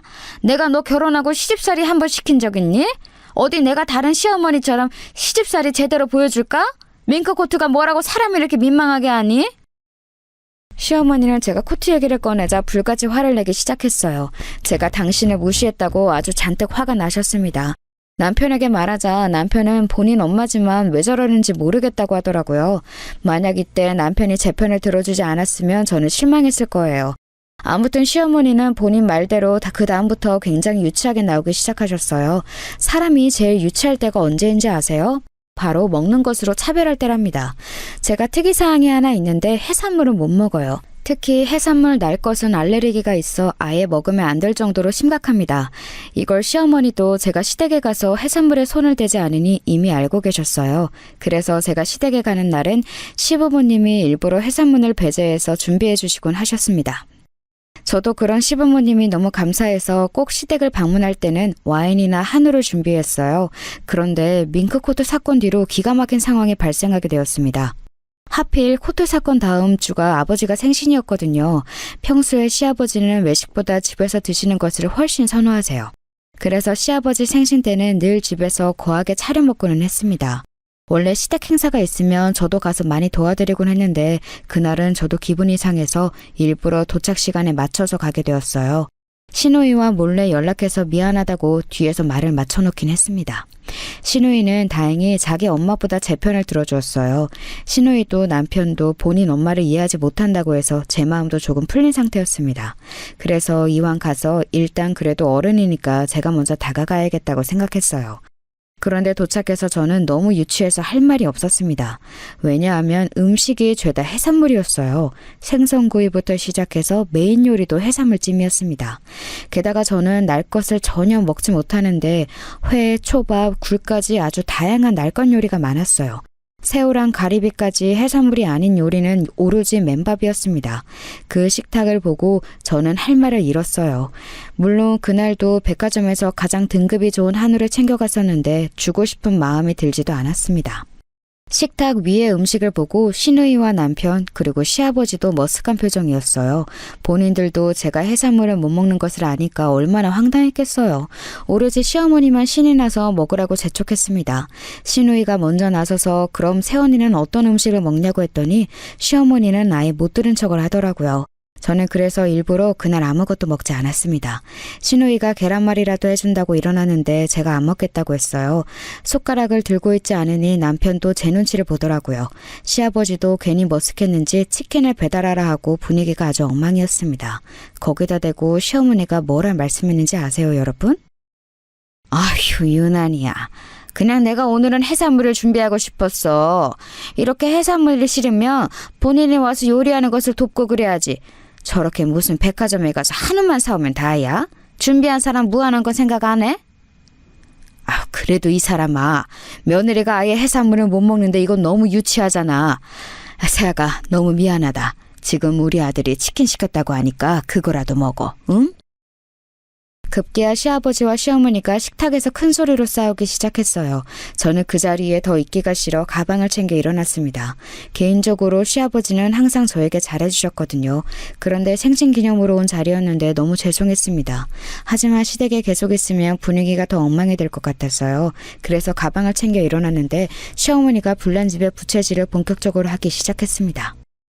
그래도 자리는 지켜야 그게 사람의 도리지. 어디 가는 거니? 그렇게 네 기분대로 행동하면 되겠어? 아휴, 저러니까 아이가 안 생기지. 이게 다 사람이 마음을 곱게 먹어야 아이가 생기는 거야. 아우, 저게, 아니 엄마 진짜 왜 그래? 세훈이한테 그러지 마. 왜 갑자기 문제가 아이로 튀어? 안 그래도 세훈이랑 오빠가 아이 못 가져서 얼마나 스트레스 받는지 알잖아. 저는 시어머니의 말을 듣고 너무 속상해서 그 자리에서 뛰쳐나왔어요. 시누이가 본인 엄마를 말리는 소리가 귀로 들렸습니다. 사실 우리 부부는 아이를 신혼 때부터 빨리 가지고 싶어 했어요. 워낙 저는 아이에 대한 갈망이 컸고 남편 또한 마찬가지였습니다. 우리 친정 부모님도 큰일이 생기고 제가 결혼해서 손주를 워낙 많이 바라던 상황이었어요. 게다가 새언니가 사고로 아이를 잃었고 친언니는 휠체어에 의존해서 사느라 아이 생각은 전혀 없었거든요. 안타깝지만 그 사고 이후에 친언니는 형부와 이혼까지 하게 되었고요. 그래서 우리 집안의 유일한 손주 희망은 오로지 저 하나였습니다. 원래 너무 바라면 이루어지지 않는다는 말 아세요? 제 상황이 딱 그 상황이었어요. 그렇게 아이를 가지고 싶어 했는데 도저히 생기지 않더라고요. 아이를 원해서 전국에서 유명하다는 한의원만 3곳을 직접 갔습니다. 아이 생기는 한약을 몇 번을 먹었는지 몰라요. 그리고 당연히 불임병원도 주기적으로 다녔고 미신이란 미신은 다 했습니다. 차라리 무슨 문제가 있으면 그걸 고치면 되는데 병원에서는 오히려 문제가 없다고 해서 더 고통이었어요. 그렇게 전혀 오지 않는 아이를 기다리는 것도 상당히 큰 고통이었습니다. 밤마다 하늘에 대고 얼마나 빌었는지 몰라요. 오죽하면 우리 친정아빠는 유명한 무당한테 국까지 받자고 하셨습니다. 그렇게 모두가 아이를 원하던 상황이었어요. 시어머니도 당연히 그 사실을 알고 있었습니다. 그런데 그런 말을 제게 한 거였어요. 차를 타고 집으로 가는 내내 눈물이 멈추질 않았습니다. 밍크코트 사건이 이렇게 될 거라고는 전혀 상상하지 못했어요. 그나마 다행인 것은 남편과 시누이 태도였습니다. 남편이 계속해서 저를 옆에서 위로했어요. 만약에 본인 엄마 편을 조금이라도 들었으면 저는 당장 친정으로 갔을 거예요. 그런데 옆에서 본인 엄마가 왜 저러는지 이해할 수 없다고 저 대신 욕하더라고요. 시누이도 그 사건 이후에 계속해서 저에게 연락했어요. 자기가 대신 미안하다고 얼마나 난리였는지 모릅니다. 남편과 시누이 그리고 심지어 시아버지까지 나서서 저에게 사과하니 마음이 조금 누그러졌어요. 심지어 시아버지는 저에게 미안하다고 백화점에 가서 화장품을 선물로 사오셨습니다. 그러면서 임신에 관해 부담감을 가지지 말라고 하셨어요. 당신께서 대신 죄송하다고 너무 미안해 하더라고요. 시누이도 아침 저녁으로 제 안부를 물었어요. 카페에 가서 기분 전환이라도 하라고 기프티콘 보내주었습니다. 물론 시어머니한테 연락은 전혀 없었습니다. 제게 잘못한 당사자의 사과를 직접적으로 받지 못하니 조금의 앙금은 남아있는 상태였어요. 그 상태에서 한 가지 사건이 발생하게 되었습니다. 지금 아버지네 집 수도가 완전히 망가졌대. 그거 공사하려면 최소 한 달은 걸린다고 하더라. 너무 미안한데 우리 집에서 지내면 안 될까? 당신 절대 안 거슬리게 할게. 만약 2주 정도면 호텔에 보내드릴 텐데 한 달이라 애매하네. 그래? 어차피 남는 방이 있으니까 괜찮긴 한데 그럼 어머니도 오시는 거지? 나 그때 이후로 어머니랑 아예 연락 안 했잖아. 괜히 우리 집에 와서 갈등 생기면 나 그때는 못 참아. 우리 집이니까 내가 그건 어떻게든 막을게. 너무 걱정하지 마. 만약 엄마랑 당신이랑 부딪히면 나는 완전히 당신 편이야. 알지? 시댁 부엌 싱크대 쪽에 문제가 생겨서 시댁 식구들이 다 우리 집으로 오게 되었습니다. 결혼할 때 우리 아빠가 큰 집에서 살라고 좋은 집을 얻어주었거든요. 그래서 남는 방이 2개나 있어서 같이 생활하는 것은 문제가 되지 않았습니다. 시어머니를 제외한 시아버지와 시누이는 저에게 잘해주었으니 더욱 괜찮았어요. 문제는 바로 시어머니였습니다. 시아버지 생신 사건 이후로 시어머니와 저는 한 번도 마주치질 않았거든요. 제가 시댁에 가는 것을 불편해해서 남편이 혼자 가기도 했었어요. 하지만 남편은 본인을 믿으라고 저에게 호언 상담했습니다. 결국 시댁 식구들이 다 우리 집으로 오게 되었어요. 처음에는 시어머니와 너무 어색했습니다. 그런데 시간이 지나면서 다행히 조금씩 분위기가 풀리기 시작했어요. 시누이와 시아버지가 중간에서 많이 노력했습니다. 어차피 우리 집에는 일하는 이모님이 2분이나 계셔서 집안일이 딱히 필요하지 않거든요. 그런데도 시누이는 눈치가 보이는지 중간에서 집안일도 하고 분위기를 좋게 만들었습니다. 시어머니도 다행히 제 앞에서 거슬리는 말을 전혀 하지 않아서 다행이었어요. 그런데 한 가지 이상한 점이 있었습니다. 원래 제가 잠들면 누가 업어가도 전혀 몰라요. 이미 잠들면 아무리 텔레비전 소리를 크게 틀어도 모릅니다. 그래서 처음에는 몰랐는데 어느 날 새벽에 화장실에 너무 급해서 눈을 뜨게 되었어요. 그런데 화장실에 다녀왔더니 남편이 침대에 없었습니다. 제가 화장실에 갔다 왔으니 거기에 없는 것은 알고 있었는데 이상했어요. 부엌에 간 건지 거실로 나간 건지 궁금했지만 일단 졸려서 잠들었습니다. 그리고 몇 시간 뒤에 눈을 떴더니 남편이 그대로 침대에 누워 있었어요. 그래서 대수롭지 않게 생각했습니다. 그런데 이 뒤로 제가 한 번 더 새벽에 눈을 뜨게 된 날이 있었어요. 그날도 이상하게 화장실이 너무 가고 싶어서 일어났는데 남편이 옆에 없더라고요. 한 번도 아니고 2번이나 새벽에 일어났을 때 남편이 없으면 누구라도 이상하게 생각하잖아요. 그래서 그날은 방 밖으로 남편을 찾으러 갔는데 남편이 집에 아예 없었습니다. 더 이상했던 점은 집이 지나치게 고요했어요. 그냥 촉이 살짝 이상해서 다른 가족들이 자는 방의 문을 열었는데 저는 너무 놀라 입을 틀어막게 되었습니다. 왜냐하면 시부모님과 시누이도 집에 아예 없었어요. 너무 놀랐지만 최대한 진정하고 핸드폰으로 전화하려고 안방으로 갔는데 제가 들어가자마자 현관문이 열리는 소리가 들렸어요. 순간 재빨리 자는 척을 하고 침대에 누웠더니 남편이 방으로 들어왔습니다. 식구들은 다 같이 들어왔는데 서로 아무 말도 하지 않았어요. 남편도 너무 아무렇지 않게 제 옆에 누워 잠들었습니다. 다음날 아침에도 새벽에 일을 그 누구도 먼저 말하지 않았어요. 먼저 말을 꺼낼까 하다 저는 꾹 참았습니다. 그리고 그날은 잠을 자지 않고 기다렸어요. 자는 척을 하고 있었더니 또 새벽 2시가 되자 식구들이 저만 빼고 집을 나갔습니다. 이건 아무리 생각해도 이상했어요. 그래서 다음날 결국 저는 제가 먼저 말을 꺼냈습니다. 여보, 새벽에 다 같이 나가는 건 도대체 왜 그러는 거야? 혹시 내가 모르는 무언가가 있어? 너무 궁금해서 도저히 참을 수가 없어. 당신 그거 어떻게 알았어? 원래 잠들면 누가 업어가도 모르잖아. 별거 아니야. 당신은 신경 쓰지 않아도 돼. 나는 당신이 안 게 더 신기하네. 남편은 심하게 당황하더니 이유를 전혀 알려주지 않았습니다. 이상할 정도로 수상하게 숨겼어요. 아무리 물어봐도 절대 입을 열지 않았어요. 오히려 그 자리를 피하기 급급했습니다. 저는 그런데 궁금한 것을 절대 못 참거든요. 그래서 결국 그날 밤 또 새벽에 나가게 된다면 미행하려고 했어요. 역시 새벽 2시가 되자 식구들은 조용히 집을 나갔습니다. 자는 척 눈을 꾹 감고 있었는데 남편은 제 앞에서 손을 흔들어 보더라고요.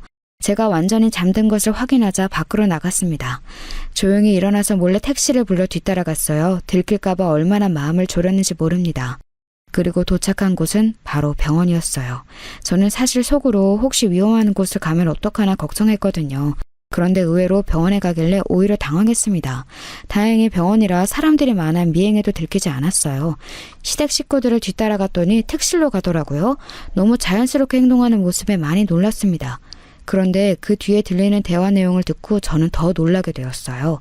문을 열고 대화하에서 대화 소리가 생생하게 들렸는데 내용이 어땠는지 아세요? 내가 오늘 얼마나 놀랐는지 알아? 갑자기 아침에 우리 보고 어디 가냐고 묻더라고. 이제 오늘이 이것도 마지막이야. 나는 앞으로 조심해야 할 것 같아. 엄마 괜찮아? 올해 엄마 얼굴이 많이 상했어. 오빠, 조심해서 행동해. 기분 거슬리지 않게 노력하라고. 알지? 그리고 아줌마도 더는 신경 거슬리게 하면 안 돼요. 저번에 밍크코트랑 아이 문제로 아빠랑 나랑 얼마나 고생했는지 알아요? 우리가 돈을 얼마나 주고 있는데 이러면 안 되죠. 저는 순간 온몸에 소름이 돋았습니다. 시어머니에게 시누이와 남편이 아줌마라고 부르더라고요. 그러면서 병실에 누워있는 환자한테 엄마라고 해서 저는 사시나무처럼 몸이 떨리기 시작했어요. 그래도 우리가 잘 구슬려서 괜찮아. 우리가 몰래 며느리 물건 뒤로 팔면서 이렇게 병원비를 내고 있잖니. 이런 관계가 쭉 지속되어야 해. 그래야 나중에 아기 낳고 더 돈을 받지. 병원비가 만만치 않으니까 다들 행동 잘해. 사기 결혼이라는 것을 알면 분명 그 집안에서 난리가 날 거야.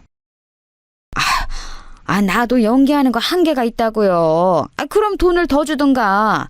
나는 걔가 너무 얄미워. 몰래 귀걸이랑 옷 몇 개씩 훔쳐서 용돈벌이 하는 재미로 살긴 하지만 더 받아낼 거야. 믿기 힘든 소리에 저는 핸드폰을 켜서 녹음하기 시작했어요. 시댁 식구들은 그것도 모르고 계속 저를 속여야 한다며 열심히였습니다. 이제야 모든 퍼즐이 맞춰지기 시작했어요. 시어머니가 시누이와 남편의 얼굴을 닮지 않았던 것은 다 이유가 있었습니다. 그리고 누워있는 사람이 바로 진짜 시어머니였던 거였어요. 진짜 친엄마는 아파서 병원에 있었고 그 병원비를 위해 일부러 저한테 접근했던 거였습니다. 저는 그 사실을 전혀 모르고 있던 거였고요. 식구들이 다시 오겠다고 밖으로 나오는 소리를 듣고 저도 서둘러 녹음을 껐습니다. 그런데 도저히 우리 집으로 갈 수는 없었어요. 그래서 결국 그대로 친정으로 향했습니다. 도착해서 놀란 부모님의 얼굴을 보니 눈물이 너무 많이 나왔어요. 엉엉 울며 녹음본을 그대로 틀어주었습니다. 부모님도 경악하셨죠. 충격적인 소식에 저는 그대로 잠들어서 하루를 꼬박 자게 되었습니다. 자고 일어났더니 우리 집에는 시어머니가 와 있었어요. 엄마가 몰래 저에게 말하길 아빠가 돈을 어마어마하게 주고 시어머니를 데리고 왔다고 하더라고요. 그럼 저는 빼주시는 거 맞죠? 저 사람들이 시어머니 역할을 해달라며 본격적으로 사기친 거라고요. 이미 애초에 며느리한테 접근한 것도 다 계획에 있던 거였어요. 그냥 저 사람들 가족 전체가 사기꾼이라고요. 아픈 친엄마 병원비가 감당 안 되니까 일부러 다가간 거예요. 그런데 진짜 돈 맛을 보니까 이렇게 일이 커진 거죠. 친정아빠는 시어머니를 돈으로 구슬려서 우리 편으로 만들었어요. 시어머니에게 모든 사실을 들으니 기가 찼습니다. 남편이 애초에 저한테 다가온 것도 다 계획이었대요. 아픈 진짜 친엄마의 병원비를 위해 다 꾸민 일이라고 했답니다. 원래는 아이를 가지면 시어머니는 죽었다고 하고 그만하려고 했는데 아이가 생기지 않아 길어지고 있다고 했습니다. 이 모든 사실을 알고 친정부모님은 당연히 화가 크게 나셨어요. 저는 배신감에 살이 너무 많이 빠져서 영양실조로 입원도 하게 되었습니다. 이 사건은 제 인생에 아주 큰 영향을 미치게 되었어요. 다행히 친정부모님이 능력이 있어서 마무리를 다 맡길 수 있었습니다. 아빠는 대한민국에서 제일 유명한 법인에 제 사건을 의뢰하셨어요. 그리고 저 사람들은 사기죄로 다 감옥에 가게 되었습니다. 소송 과정 중에 남편에게 연락이 와서 받았더니 저에 대한 사랑은 진짜였다고 엉엉 울더라고요. 하지만 이미 배신을 너무 크게 당해서 제대로 와닿지 않았습니다. 시누이와 시아버지도 저한테 미안하다고 사과했지만 받아주지 않았어요. 본인들이 일이 이렇게 커질 줄은 몰랐다고 했는데 다 가식으로 느껴졌습니다. 결혼할 때부터 우리 친정에서 시댁에 도와준 금액이 어마어마하거든요. 아빠는 어떻게든 그것을 다 돌려받겠다고 하셨어요. 저도 밍크코트 사건을 엄마한테 말했더니 엄마도 화가 머리끝까지 나셨습니다. 그래서 시어머니 역시 죗값을 피할 수 없었어요. 저를 건드린 대가로 아주 크게 당하는 시댁 식구들을 보며 통쾌한 마음이 들었습니다. 여기까지가 제가 준비한 사연인데 재밌게 들으셨나요? 저는 이제는 다 지나가서 괜찮아졌어요. 부모님이 주선해준 새로운 남자와 새 가정을 이루려고 준비하고 있답니다. 제 사연 들어주셔서 감사합니다. 다들 행복하세요.